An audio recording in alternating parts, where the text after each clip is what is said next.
Mister Bakshi, देखिए, आपने उस जंग में हिस्सा लिया, आपने देश के लिए उड़ान भरी और आपने दुश्मन सेना को नाको चने चबवाए। आज जब हम 1971 की याद कर रहे हैं तो आपके जहन में 50 साल जब बांग्लादेश की आज़ादी के पूरा हो रहे हैं, वो कौन सा लम्हा है जो आप हमारे दर्शकों के साथ शेयर करना चाहते हैं? देखिए, सबसे बड़ी बात यह है कि इस लड़ाई का कारण जो है वो आप सबको पता है क्या था, किस तरीके से नरसंहार बांग्लादेश में हो रहा था, ईस्ट पाकिस्तान में हो रहा था, किस तरीके से भारत की इकोनॉमिक प्रेशर पड़ रहा था, इतने रिफ्यूजी आ रहे थे, इम्बैलेंस हो रहा था। और इसके कारण सबसे बड़ा मेरे हिसाब से जो लम्हा है कि जब 7th fleet bay of Bengal में अंदर घुस रही थी, उसके बावजूद हमारे जो पॉलिटिकल लीडरशिप ने जो अपनी डिसीजन लिया और तीनों सर्विसेज का नेतृत्व करा, यूनाइटेड फोर्सेस बनी, जिसको कहते हैं ना कि यूनिटी ऑफ कमांड। उस वक्त की लीडरशिप बहुत मजबूत थी। अभी आपने वो ट्वीट देखा जो बीजेपी के मंत्री कह रहे हैं, उसी वक्त की लीडरशिप पर सवाल उठाते हुए कि हमने नेगोशिएशन करके अपनी एक बहुत बड़ी एडवांटेज खो दी शिमला समझौते। देखिए, बात बिल्कुल ठीक कह रहे हैं। हमारे को नेगोशिएटिंग टेबल के ऊपर भी ताकतवर होना चाहिए था। किस बात का डर लग रहा था कि मैं ये नहीं कहता कि आप POWs का गला घोट देते, पर उस टाइम नेगोशिएट कर सकते थे आप, क्यों नहीं किया? 65 में हाजी पीर भी आपने दिया, क्यों दिया? ये सारी की सारी पॉलिटिकल वीकनेस का सवाल था। हालांकि मैं मानता हूं इंदिरा गांधी जी की पॉलिटिकल स्ट्रेंथ इसलिए थी कि आर्मी, नेवी, एयरफोर्स एक साथ वो तवज्जो दे रही थी उन बात को और वो उनको सुन रही थी।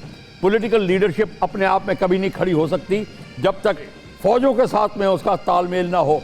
फौज भी गवर्नमेंट का एक अंग होता है, ये बाहर से आई हुई। लेकिन कर्नल त्यागी, फिर इसको कैसे देखें? वही लीडरशिप जो पाकिस्तान को मिलिट्री के सहारे घुटनों पर ला देती है, एक नया देश बना देती है, और वही लीडरशिप नेगोशिएशन पर कमजोर साबित हो जाती है। सेम नेता कर्नल त्यागी बिल्कुल सही है सर, और ये सच नहीं बल्कि ये मोर देन ट्रूथ है। हम जीते, सबके सामने है।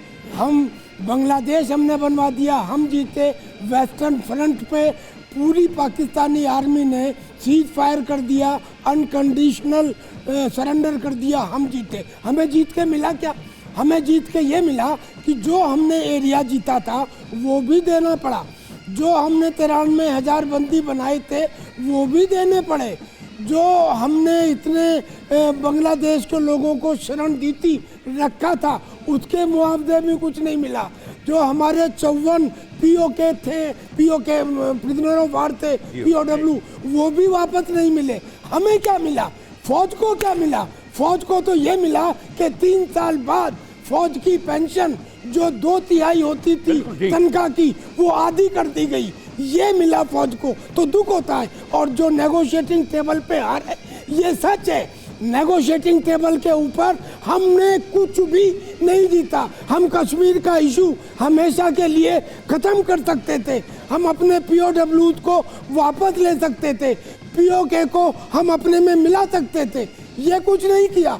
सिर्फ एक उस समय की पॉलिटिकल लीडरशिप और पाकिस्तान की पॉलिटिकल लीडरशिप, उन दोनों के आपस में कुछ हुआ जो सबको, दुनिया को आज नहीं तो कल पता लग जाएगा। केवल ये मुजीबुर रहमान उसकी फांसी की सजा की माफ़ करना था, जिसके ऊपर ये सैद्धांतिक निर्णय लिया गया। शिमला समझौता एक बहाना था। शिमला समझौता से हिंदुस्तान को कोई फायदा नहीं हुआ और अब आइंदा समझौता करने की आवश्यकता भी नहीं है। कोरोना धर्म नहीं देखता, जात नहीं देखता, अमीर गरीब ऊंच नीच नहीं देखता। कोरोना सिर्फ मौका देखता है, लेकिन आप उसे मौका मत दीजिए। बस इतना कीजिए, जब कभी दफ्तर से, बाजार से घर लौटिए तो इतना ख्याल जरूर रखिए कहीं आपके साथ कोरोना आपके घर तो नहीं जा रहा। भूलिए मत, कोरोना अभी जिंदा है।